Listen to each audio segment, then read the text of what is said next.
السلام علیکم ورحمۃ اللہ وبرکاتہ۔ عزیزان گرامی القدر،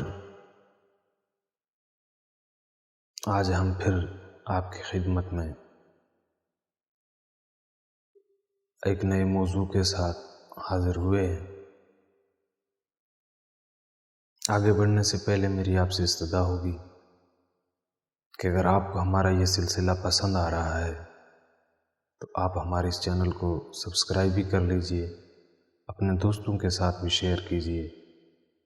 اور ساتھ میں دیے گئے بیل کے آئیکن کو بھی پریس کر دیجئے تاکہ اس سلسلے کی ہر نئی آنے والی ویڈیو کا نوٹیفیکیشن آپ کو ہر وقت مل سکے۔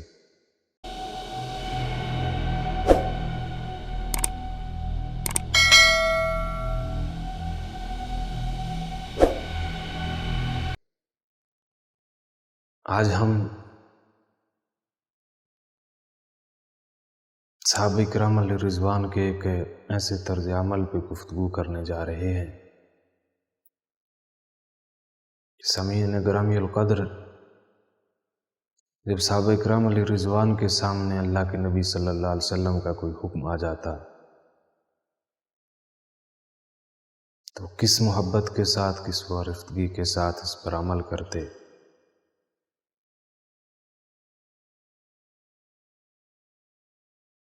کہ دنیا کا کوئی لیڈر، دنیا کا کوئی فرمانروا، دنیا کا کوئی حکمران، دنیا کا کوئی شیخ جس کا تصور بھی نہیں کر سکتا۔ گرامی القدر سامعین،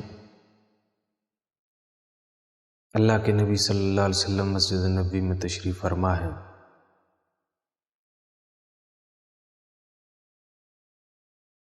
صحابہ کرام علیہ رضوان کچھ مسجد کے اندر تشریف فرما ہے،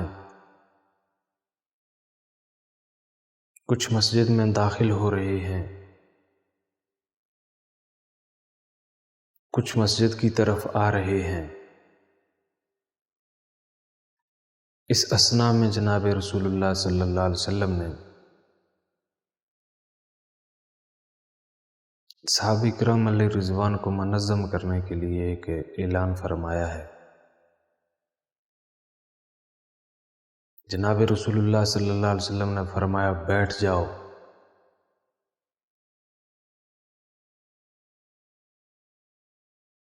اب یہ بات جو فرمائی ہے یہ تو مسجد سے اندر جو کھڑے ہیں، یا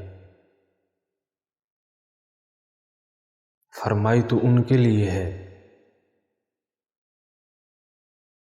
لیکن صحابہ کرام علیہ رضوان کا طرز عمل دیکھیے۔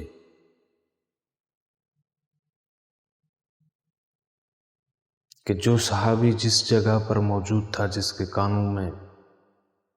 نبی دو عالم صلی اللہ علیہ وسلم کی یہ آواز پہنچی ہے، وہ اسی حالت میں وہیں بیٹھ گیا۔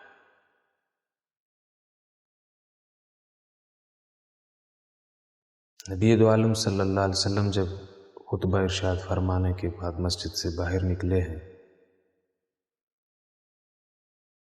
تو دیکھا کہ ایک صحابی رسول ہے جو مسجد میں داخل ہونے کے لیے سیڑھیاں چڑھ رہے تھے۔ ان کا ایک پاؤں سیڑھی پر ہے، ایک پاؤں نیچے ہے، وہ اسی حالت میں بیٹھ گئے۔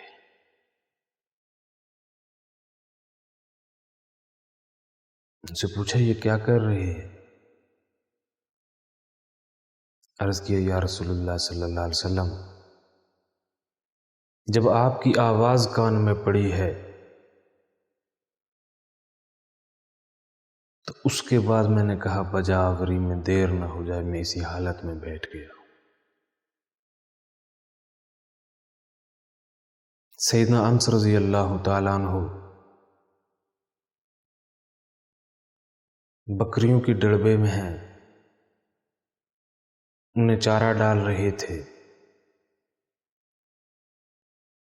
جب ان کے کان میں یہ آواز پڑی ہے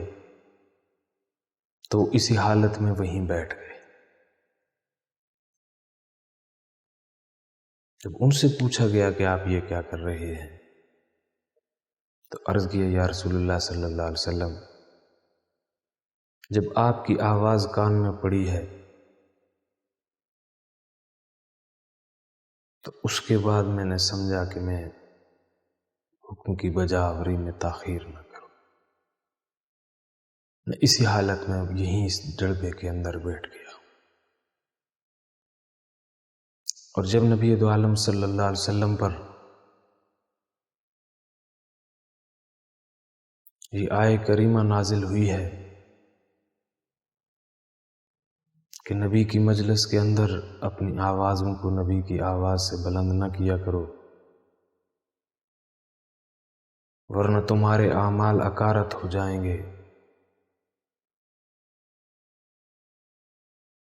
اس کے بعد صحابہ کرام علیہ رضوان فرماتے ہیں،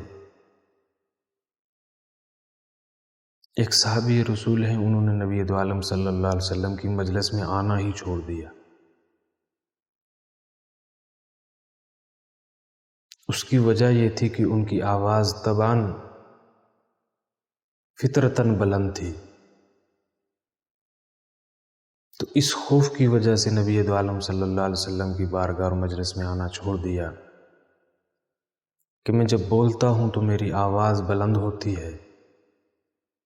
ایسا نہ ہو کہ نبی دو عالم صلی اللہ علیہ وسلم مجھ سے کوئی بات کریں اور میری آواز ان سے بلند ہو جائے اور میرے سارے اعمال اکارت ہو جائیں۔ گرامی القدر سامعین، روایات میں آتا ہے جب یہ آیہ کریمہ اتری ہے اس کے بعد سیدنا صدیق اکبر رضی اللہ تعالیٰ عنہ اور سیدنا عمر بن الخطاب رضی اللہ تعالیٰ عنہ یہ اتنی آہستہ آواز میں نبی دو عالم صلی اللہ علیہ وسلم کی مجلس میں بات کرتے تھے کہ نبی دو عالم صلی اللہ علیہ وسلم کو 2-3 مرتبہ پوچھنا پڑتا کہ ابو بکر کیا کہہ رہے ہیں، عمر کیا کہہ رہے ہیں۔ گرامی القدر سامعین، یہ صحابہ کرام علیہ رضوان کا رسول اللہ صلی اللہ علیہ وسلم کی تابعداری اور اتباع کا انداز تھا۔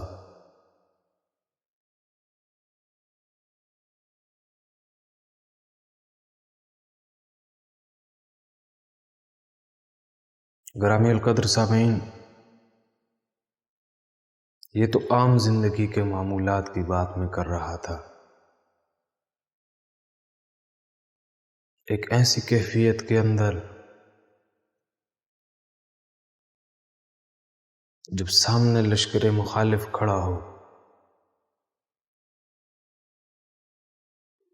جنگ کی صفیں آراستہ ہو چکی ہوں،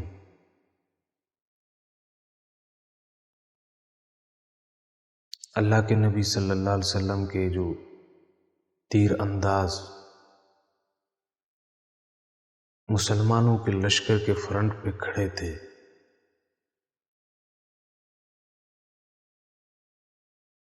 ابھی باضابطہ لڑائی کا آغاز نہیں ہوا تھا، نبی دو عالم صلی اللہ علیہ وسلم صفیں ترتیب دے رہے ہیں،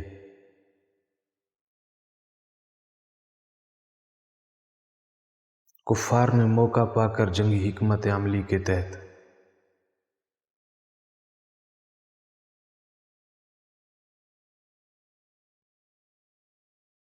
اسی دوران ہی اس لشکر مسلمانوں کے لشکر پہ حملہ کر دیا۔ تو یہ جو ڈیفنس شیلڈ کے طور پر مسلمان لشکر کے تیر انداز کھڑے تھے، انہیں اللہ کے رسول صلی اللہ علیہ وسلم نے رکنے کا حکم کیا تھا۔ اب جب دشمن کی طرف سے یہ طرز عمل اپنایا گیا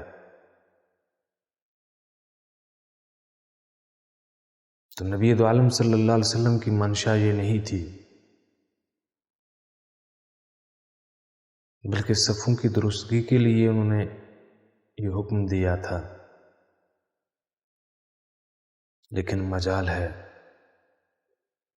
ایک صحابی رسول کا تیر بھی کمان سے نکلا ہو۔ یہ جو فرنٹ پہ کھڑے تھے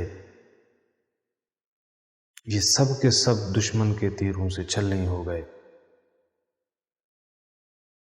لیکن ایک صحابی رسول نے بھی جواباً تیر نہیں چلایا۔ اس کی وجہ یہ تھی کہ اللہ کے نبی صلی اللہ علیہ وسلم نے رکنے کا کہا تھا۔ تو گرامی القدر سامعین، اگر ہم میدان جنگ میں یہ سیرت کے گوشے نہیں اپنا سکتے تو عام زندگی میں جب ہم معاملات کر رہے ہوتے ہیں، جب ہم خرید و فروخت کر رہے ہوتے ہیں، جب ہم گفتگو کر رہے ہوتے ہیں، جب ہم نظریں اٹھا کے دیکھ رہے ہوتے ہیں،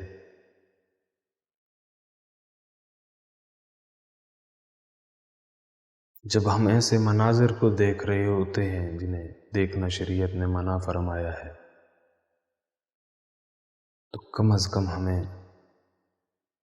نبی دو عالم صلی اللہ علیہ وسلم کی ان فرمان کا، ان احکامات کا لازمی پاس رکھنا چاہیے، ورنہ کل حشر کے میدان میں حوض کوثر پر کس منہ سے ان کے سامنے جائیں گے۔ جب صحابہ کرام علیہ رضوان کا یہ معیار ایمان نبی دو عالم صلی اللہ علیہ وسلم کے سامنے پیش ہوگا، اس وقت ہم کس طرح شفاعت کے سزاوار بن سکیں گے۔ اللہ رب العزت ہمیں صحابہ کرام علیہ رضوان کی نکالی میں